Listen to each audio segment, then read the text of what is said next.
question or need improvements, then the state will have to make a decision in order to fund that project. But it really depends on where you're at. We have policies in the state that indicate that we want to address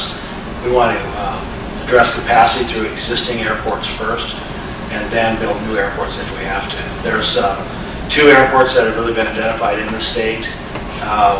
Similar history almost. Southwest Washington tried to build a new airport about the same time Colville did back in the 90s. Same situation, they didn't go through with it. They're identified as regional airports, the same as Colville is. What we've done is we've funded airport master plans for both airports to determine are they feasible, their current airports feasible to meet our policy provisions. And Kelso, which was just completed, they are moving forward to address the performance objectives. They are big enough that they think that they can expand to meet those performance objectives. Colville, the master plan, when we did that one, there are some, they don't meet the runway length. There are some safety issues that they don't comply with. But they need to do additional study, and that's the reason for the siting analysis, in order to get additional justification as to do they go forward or is what they have adequate. Can I have one more for you? Unless there's other people standing in line. There's a lot of talk about our current airport and flying over things, houses, hospitals, schools, whatever. WashDOT certainly approved the school going in where it was adjacent to the airport, because we had to go through a number of state steps about that. But airplanes fly over all of those things I just named in every city that I fly in and out of. So why is it a bigger issue in Colville than any place else? It's really not. My understanding, I wasn't here when the school was built, but my understanding is that the school was built where it's at now because they were moving forward with a new airport. And so they sort of gave up a little bit on land uses because they thought they were going to get a new airport. But it is not a good idea in any city or county in the state to have an airport located within the traffic pattern of an airport. You have young kids, they can't get out of the way. It's really not the issue of an aircraft hitting a building and the building. It's really it's fire afterwards. And when we talk about hospitals or schools, those are situations where either you're infirmed, you can't move, hospital, or you have people that are really sort of uneducated to get out of the way of an impending fire. So those are things that we don't like to see around airports. Now, you are right, there's a lot of airports in the state across the nation that have lots of different land uses that are right next to the airport. But it's a nationwide issue in terms of encroachment of incompatible land uses. And this state, back in 1996, adopted legislation that required jurisdictions to now start to address incompatible land uses. Colville has, in the past, done some of that. They've adopted some policies. But going forward with any new airport, they're going to want to address those land uses. What we would say, and maybe this is a little bit on Penny too, remember Penny said that her airport was really supported by a large industrial land base. Almost every airport that's in the black in the state of Washington has industrial lands around it. And so it's very complementary. If you are going to plan an airport, plan for compatible land uses at the same time, which means commercial uses, industrial uses, and they will also help support your airport. Thank you. So Rick, I saw your hand go up the same time as Nancy's. Okay, I have 2 questions for about the Deer Park Airport. A, what is the budget for running it? And B, what factor or factors would be involved in would make you now get to the point where it's not self-sustainable? For example, you mentioned the use of property for growing alfalfa, and you get some money for that reimbursement. What are those factors? 2 questions. Question A is, what is your budget, Penny? Question B is, what would happen to knock you out of your budget? Okay, the budget is highly variable based on fuel sales, of course. I can give you some individual numbers to give you a sense of what we generate. We generate approximately 60 to 65,000 in leases on hangars. About 30,000 is our gross profit on fuel. We have approximately $20,000 coming in from the driver training that I mentioned and other non-aviation land use activities. Let's see what others. Tie downs are a minimal amount, 2,500 or so. The fuel may seem like a very large amount, especially when I mentioned sometimes having $500,000 in gross sales. But then there's cost associated with that. So in general, we try to generate approximately 75 cents to $1 per gallon on fuel that we sell. Now, what would it take for us to go out of? Well, if I had a major breakdown in some of my equipment that I had not previously planned on, my R&M category could push me out there. 9/11 was hard on us because general aviation was hit very hard, and so the fuel sales went down.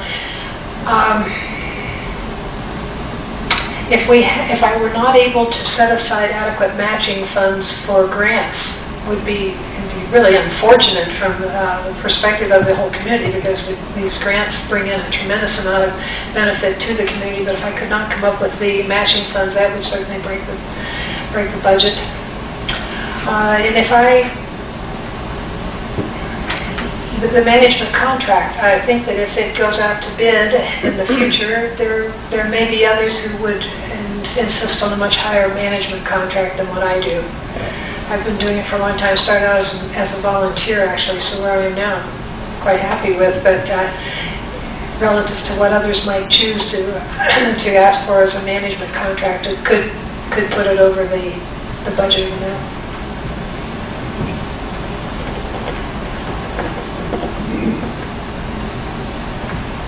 Lou? A couple of questions. One for Penny. What is the amount of your current management contract? What is the amount of Penny's current management contract? 90,000, and I have approximately variable seasonal, but 5 to 6 part-time employees and myself are supported by that. Another question. How can the sponsor best affect the site selection process? And the FAA regulations allows for the sponsor to come up with goals and objectives that may affect the site selection process. I'm wondering from any of your experiences how the sponsor, in this case the city, can affect the site selection process. Question is, how can the sponsor, that is the city, in our case, affect the site selection process? John, Craig, politically?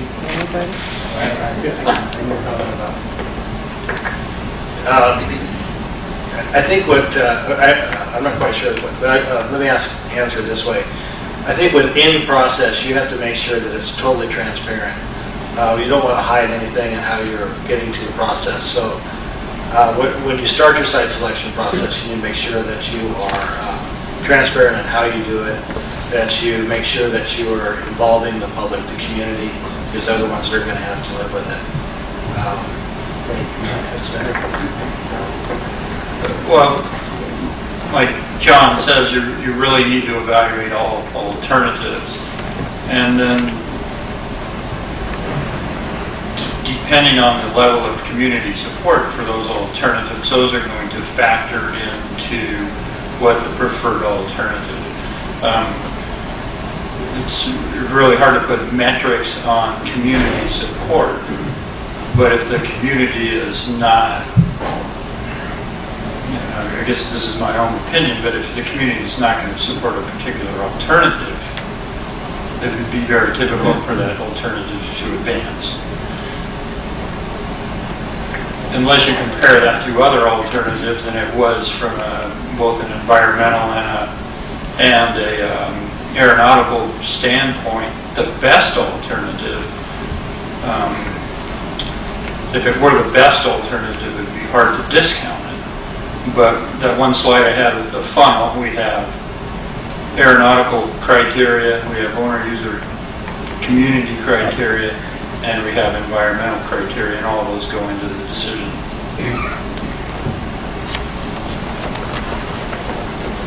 Correct me if I'm wrong, this is, actually, I have a similar question to Lou's, if you don't mind me asking a question. But isn't one of the objectives of the site selection process to allow the data to determine the site rather than determining it by some subjective or arbitrary fact? I would say to a large degree it is, but then I'd also argue that the community does have input in all this, and we can't 100% of the time just go by hard data. There is some subjectivity that goes into it, and the data should be used to either support or discount that subjectivity. I guess just to follow up on that a little bit, in our area here, the sponsor of the city is taking the lead and not necessarily has the most to gain by the new airport. The new airport, the located airport, for instance, may be at some location in the county, not annexable by the city. So in those areas, potentially the county has the most to gain instead of the city.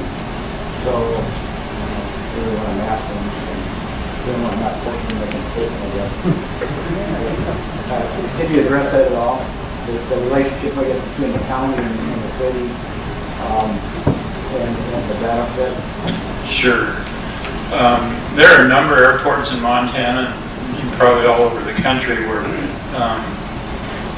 the actual location of the airport might be outside the city limits. And both the city and the county have some sort of ownership of that airport.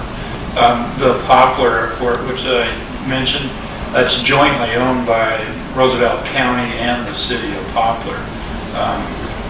It's managed by the city of Poplar, but the bills and the expenses are split amongst those two entities. And when it comes time to sign grants, both those entities actually sign the grants and are responsible for the administration of the grants. So I think if you got to the point where your airport was located outside the city limits of Colville, that might be the point where you want to determine who really wants to own the airport, whether it's the city or the county or a port authority, and what umbrella a port authority might operate under, whether it's the city or the county. I think the airport's going to benefit the entire county and the surrounding area. And depending upon how the ownership of the airport was established, there may be certain tax reasons, property tax reasons why, because you might be able to send a portion of the property taxes to help fund the airport. It might make more sense for the county to own the airport, or it might make more sense for the city to own the airport. But another tough question that I'm not giving you a good answer for, but this is secondhand information, so it would need to be verified, but the city of Wilbur has a similar situation. It's my understanding that the airport is outside the city limits, and the mayor there spoke to me at one point about how he was pursuing the possibility of annexing the property even though it was not contiguous with the city. He particularly wanted to be able to take advantage of the sales tax revenues generated by the rather large grant opportunities and project opportunities that come up. So might be an opportunity to explore with the city of Wilbur. Thank you, Benny. I saw the gentleman right behind Nancy. I saw you raise your hand a little bit before her. Yeah, just a two-part question for the engineer. First one is a yes or no. Are any of the sites in the 100-year floodplain? I don't know. Oh, you don't know? Okay. And if any of them are in there, does that not lead to far more paperwork with the EPA, a lot more expenditure